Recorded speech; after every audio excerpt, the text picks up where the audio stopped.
Jane children, welcome back to biology video class. We are discussing with the chapter 5 Morphology of Flowering Plants. In that chapter, we have studied the structure of flower. Today we are going to study the types of flowers. Flowers are classified into many types based on different criteria. Here 4 criteria are given. First one, symmetry. Based on symmetry, it is divided into 2 groups, symmetrical and asymmetrical. Then the second criteria is based on the number of floral appendages. Based on that, the flowers are broadly divided into trimerous, tetramerous and pentamerous. And the third criteria is presence or absence of bract. If it is present, bract is present, they are called bracteate. If it is absent, they are called ebracteate. And the last criteria is position of ovary. Based on the position of ovary, the flowers are divided into hypogynous, epigynous and perigynous. First, we can study about the classification of flower based on symmetry. So, based on symmetry, the flowers are broadly divided into 2 groups, symmetrical and asymmetrical flowers. The symmetrical flowers are again divided into 2 groups. They are radial symmetrical and bilateral symmetrical. In radial symmetrical, the flowers can be divided into 2 equal halves in any radial plane passing through the center. So here you can see an example. So when we are dividing the flower in any plane, we will get 2 equal halves. And the example for radially symmetrical flowers are mustard, datura and chili. Next comes bilateral symmetry. Here the flower can be divided into 2 equal halves only in one particular plane. Here you can see the example. Here this flower we will get 2 equal halves only through this plane. So these are coming under bilateral symmetry. Example for bilaterally symmetrical flowers are pea, gulmohar, bean and cassia. Next comes asymmetrical flowers. They are irregular flowers because these flowers cannot be divided into 2 similar halves by any plane passing through the center. So when we are dividing this flower at any plane, we will not get 2 equal halves. Example, canna. So that is about the symmetry of the flower. They are actinomorphic, zygomorphic and asymmetrical. Next comes the classification of flower based on the number of floral appendages. Based on the floral appendages number, they are divided into trimerous, tetramerous and pentamerous. Here you can see an example of trimerous flower. Here the floral appendages are 3 or multiples of 3. In figure A, we can see 3 petals, 3 sepals, 3 stamens are there. In figure B, there we can see 6 petals and also the other floral appendages are either it should be 3 or the multiples of 3. So these flowers are called trimerous flowers. Next comes tetramerous flowers. In tetramerous flowers, the floral appendages are either 4 or the multiples of 4. Here you can see a flower, that is mustard flower, which consists of 4 petals. In pentamerous flowers, the floral appendages should be 5 or multiples of 5. This based on the number of floral appendages, flowers are divided into trimerous, tetramerous and pentamerous. Trimerous here consists of 3 or multiple of 3 floral appendages. In tetramerous, the floral appendages are 4 or multiples of 4. And in pentamerous, the floral appendages are 5 or multiples of 5 in number. Next, classification of flower based on the presence or absence of bract. Bract is a small leaf structure present at the base of flower. If bract is present, that flower is said to be bracteate. Example, orchid and pterostylis. If bract is absent, that condition is called ebracteate. Next classification of the flower is based on the position of ovary. Based on the position of ovary, flowers are broadly divided into three groups. They are hypogynous, perigynous and epigynous. Let us study the word meaning of these three terms. Hypo, peri and epi. Hypo, the word meaning of hypo is below. In hypogynous, gynoecium is below. In peri, the word meaning of peri is around. And epi denotes above. Let us study in detail. Based on the position of calyx, corolla and androecium in respect of the ovary on thalamus, the flowers are described as hypogynous, perigynous and epigynous. What do you mean by thalamus? In a flower, the four floral whorls are arranged successively on the swollen end of the stalk or pedicel. That swollen portion is called a thalamus or receptacle. In hypogynous flowers, gynoecium occupies the highest position of the thalamus. And the other floral whorls such as calyx, corolla and stamen that can be seen below the ovary. Here gynoecium occupies the highest position, that is above position.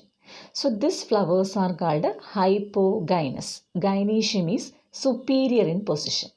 That is gynoecium is above and other floral whorls are below. Second, perigynous flowers. In these flowers, the thalamus forms a saucer-shaped structure. An ovary is placed on the center of the thalamus. And other floral whorls, calyx, corolla, androecium, that can be seen on the rim of the thalamus. Here the position of the ovary is not superior and not so inferior. Half portion can be seen below and half portion can be seen above. So in this condition, the ovary is half inferior and half superior. This condition is called perigynous flowers. Next comes epigynous flowers. Epi means what? Above. Here thalamus forms a cup-like structure and the ovary is placed inside the thalamus. Here the ovary is completely inside the thalamus.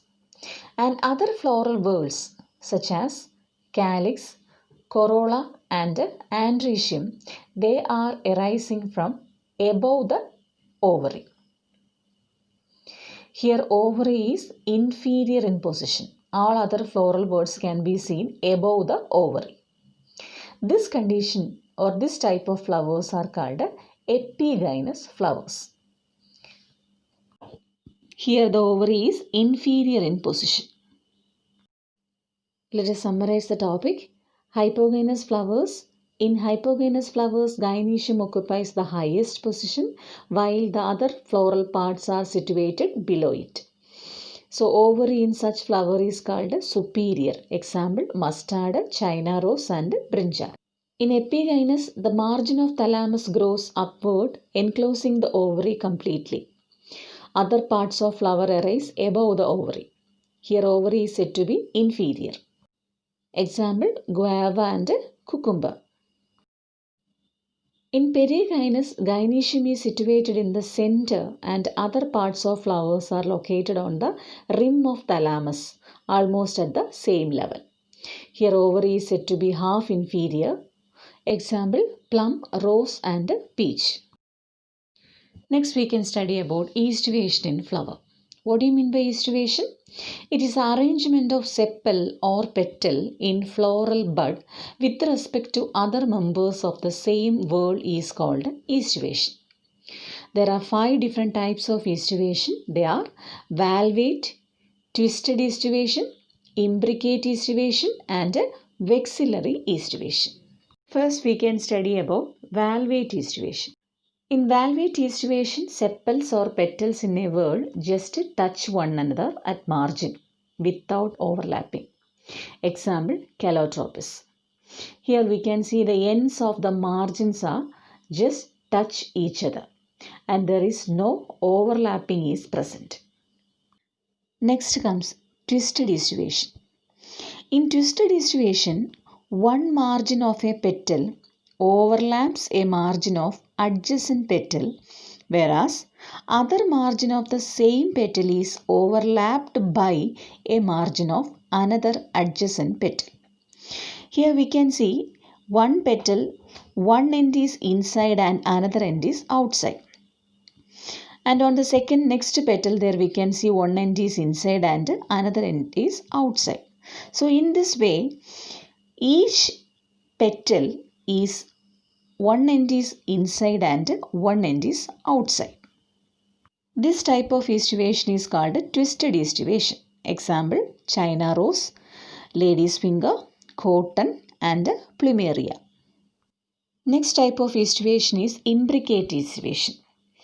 In imbricate estivation, both margins of a petal are overlapped by margins of adjacent petal. And both margins of a petal overlap the margins of adjacent petals. Other margins of petals are in twisted arrangement. This type of estivation is called imbricate estivation. So here one petal is completely out and one petal is completely in, and the rest of the petals are partially in and partially out. This type of estivation is called imbricate estivation. Example, cassia and gulmohar. Here you can see the imbricate estivation of cassia. Here the petal A is completely inside. Both the margins can be seen inside. And the petal C, which is completely outside.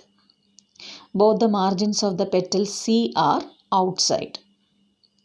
And what about the rest of the petals B, D and E? When we are observing the petals B, D and E, it's one margin is inside and the another margin is outside. That is, they are showing twisted arrangement. So one petal is completely in and one petal is completely out. Rest of the petals are partially in and partially out. This type of estivation is called imbricate estivation. Next comes the last type of estivation, which is vexillary type. Vexillary type is a special type of estivation. Here we can see a largest petal which is known as standard petal.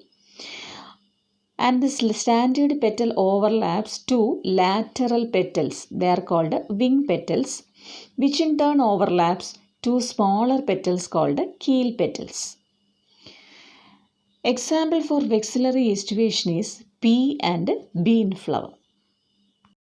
Here you can see the pea flower, and here we can see a largest petal, and that is represented by standard petal.